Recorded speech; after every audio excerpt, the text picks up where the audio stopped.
CTV Calgary, local breaking news. Good afternoon. The province plans to spearhead an application for a new oil pipeline to the BC coast. According to the Globe and Mail, several major oil and gas companies will work with the province on a plan. Sources say the UCP's intention is not to own a pipeline, but to develop a route so the private sector can take over. It's not clear how much the application process will cost taxpayers. The province will be providing more details this afternoon. BC's premier calls the plan incredibly alarming, saying there is no private company or private money advancing a new pipeline. Calgary-based Imperial Oil is laying off roughly 20% of its workforce by 2027. The company says the cuts are part of a broader restructuring plan and will save the company about $150 million a year. Imperial Oil says it has reached a tentative agreement to sell its multi-building office complex in Calgary. Experts say the layoffs are part of an industry-wide trend. RCMP say despite an extensive 11-day search, Darius McDougall still has not been located, and he's now presumed to be dead. The 6-year-old autistic boy has been missing in the Crow's Nest Pass since September 21st. A 22-square-kilometer area of difficult mountain terrain has been searched to no avail. RCMP say the scene search is complete and everyone is leaving the area today. Investigators insist their work will continue until Darius is found and are now relying on tips from the public. The former Ogden Legion caught fire this morning. At about 2:45, firefighters arrived to flames and smoke.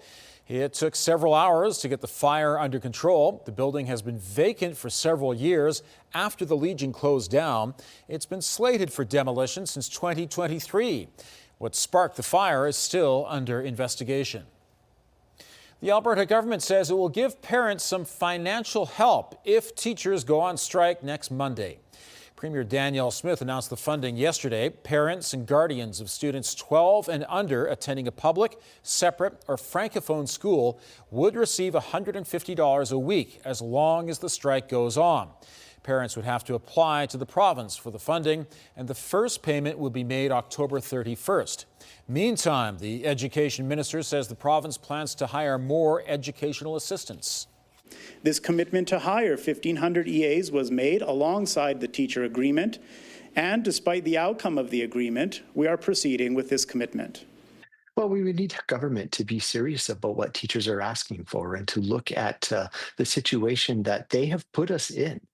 Chronic underfunding by the government has put us into this mess, and government needs to take accountability for that and start making genuine and meaningful actions to get us out of it. The government also says it will provide an online toolkit to enable high school students to continue their studies during a strike. The premier says she has moved on after a controversial comment by a senior government official at a tense Alberta Next panel in Calgary. I applaud you coming here to speak. I don't applaud how you're trying to speak. It's not making any sense. I know you'd love some chaos, but your parents should turn you over your knee. Let's go over here. Those comments from Executive Director of the Premier's office, Bruce McAllister. The student was asking a question about the looming teachers' strike when McAllister cut off the mic and made the spanking comment. Yesterday, McAllister posted an apology on social media. NDP leader Naheed Nenshi called on the Premier to fire him. Bruce made an off-color comment. He apologized. I consider it at an end. I always take the view that you have to engage with people respectfully. That's my expectation of my staff, and I've asked him to do better next time. The final town hall will take place virtually starting at 6 tonight.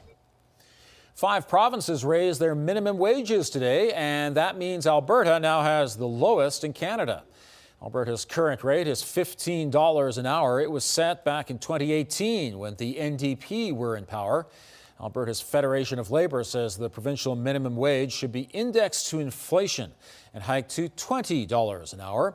But the Premier says Alberta has the highest youth unemployment rate, and raising rates would make it harder for them to find jobs.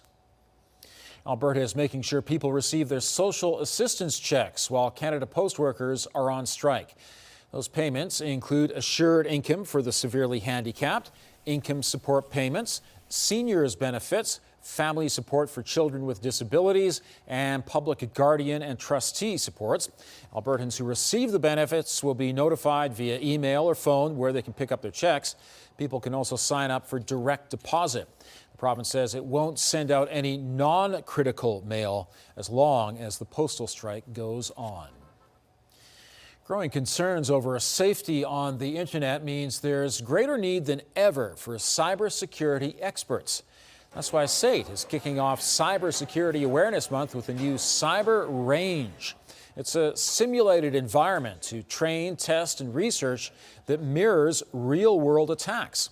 The downtown range has separate rooms for attackers and defenders, along with the command center. Students can practice over 50 simulations in a high-pressure environment, and those simulations will change over time to reflect the enormous number of attacks happening in the real world. We know that at SAIT, it literally is thousands a day that come after our system, and that's not going to decrease, and the way they do it is going to continue to evolve. And this system has the ability, I believe, so importantly, to evolve with it. Calgary police say cybercrime surged 54% last year compared to the previous year and have cost businesses across Canada billions of dollars. TELUS Spark is inviting Calgarians to get into the Halloween spirit this month with the creepy side of science. Throughout October, kids can get up close with bugs, ride a robot roller coaster, and fly like a bird in full-body virtual reality. TELUS Spark is also hosting adult-only nights with the Science of Gore exhibit featuring special effects and crime solving using real blood analysis. For more details, head to the TELUS Spark website. Thanks for joining us. We'll have more on the top stories coming up on CTV News at 5 and 6 or anytime online at ctvnews.ca/Calgary.